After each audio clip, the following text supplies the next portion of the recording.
This week on the AutoNsider, we're reviewing this 2024 Mercedes-Benz GLS580. And we're going to take a little different approach on this GLS580.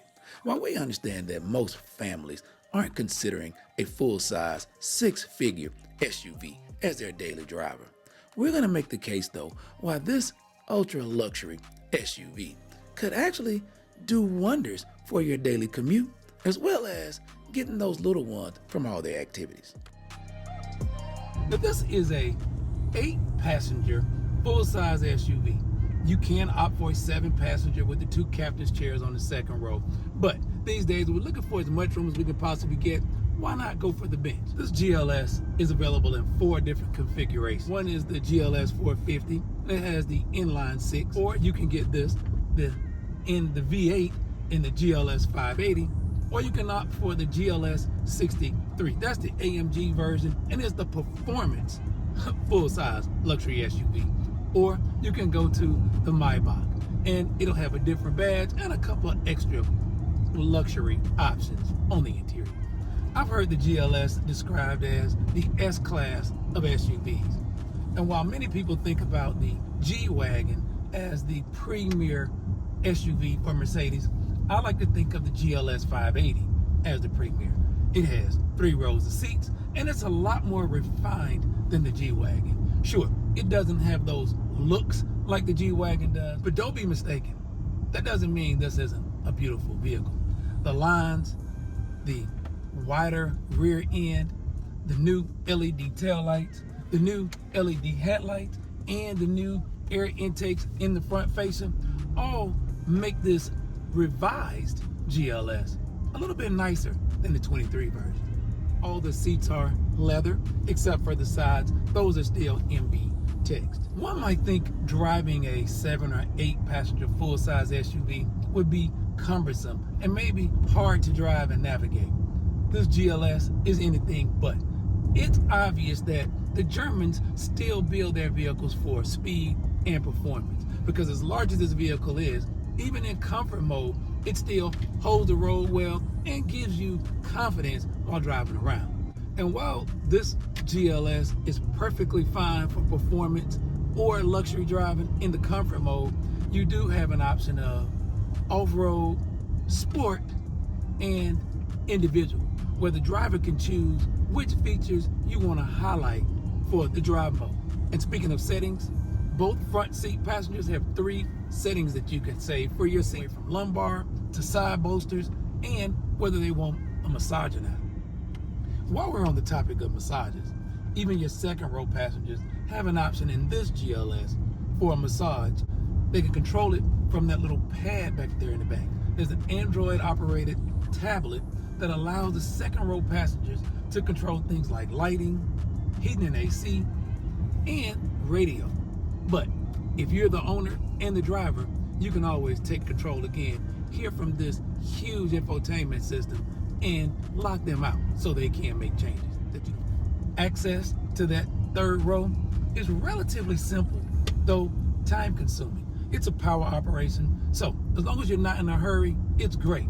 When you got to get those kids in quick in the rain, I could imagine it might take a little extra time. Maybe then you want the captain's chairs so they could just run right in rather than waiting on this seat to go forward.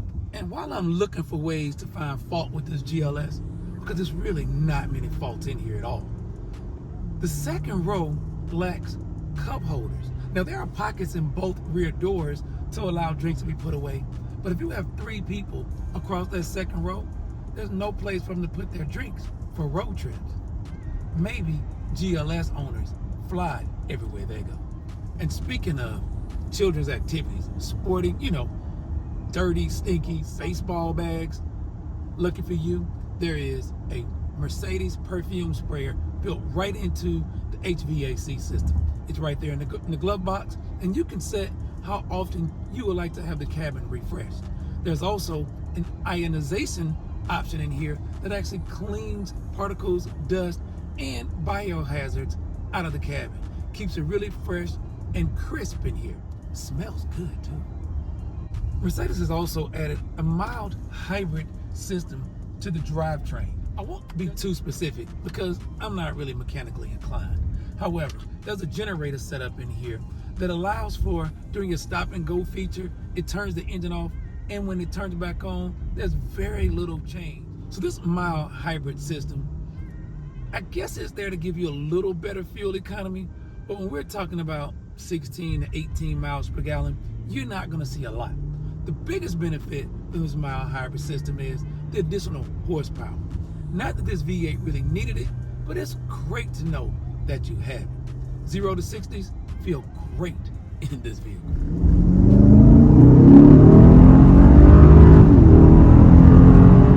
Well, that's enough of that. With fuel prices the way they are now, let's focus on the family-friendly nature of this luxury SUV. And that starts with remote power entry to the rear cargo area, removable cargo cover, and there's a little bit of underfloor storage, mostly for your spare tire and pump. These third row seats fold flat into the floor. That takes quite a bit of time, but it's a nice luxury feature. You also have height adjustable suspension to allow for easier access when loading and unloading cargo. And then it's another big plus that Mercedes kick feature works better than most SUVs we've tested. The second row on this GLS is not the largest we've seen in any third row, but that doesn't make it any less comfortable. Accent lighting here adds for great mood. Dual climate controls here, so if you're taking adults out with you, they have AC flowing from the center and the sides. You also have power, heated, and cool second row seats. This allows the second row passenger to add more or less legroom in the second and third row, depending on how many passengers are riding with you. When you lower the center console, it reveals that little Android-operated tablet I told you about that lets the second row passengers control a lot of the creature comforts here. So with all the luxury appointments, the creature comforts, the fit and finish, the details here in this GLS, it's difficult to pass this off as just a family vehicle. I mean, with things like soft touch doors and all, it's still very luxurious. But if you're a family who looks for a full-size SUV, you want something that feels like it can stand the test of time, and you also want to look good in the carpool line while you're doing it, the GLS580 will rank really high on our full-size SUV list. So the question is this GLS580 hot or not? When I take into consideration this powerful power plant, this 4-liter V8 bi-turbo mild hybrid that gets 510 horsepower, 0 to 60 in 4.7 seconds, it struggles to get over 14 miles per gallon in the city, but you might be able to get 20 on the highway. All that aside, get me some more cup holders in that second row, Mercedes, and this would be my pick for full-size SUV. Until next week, I'm Daryl Killian for the Auto Insider.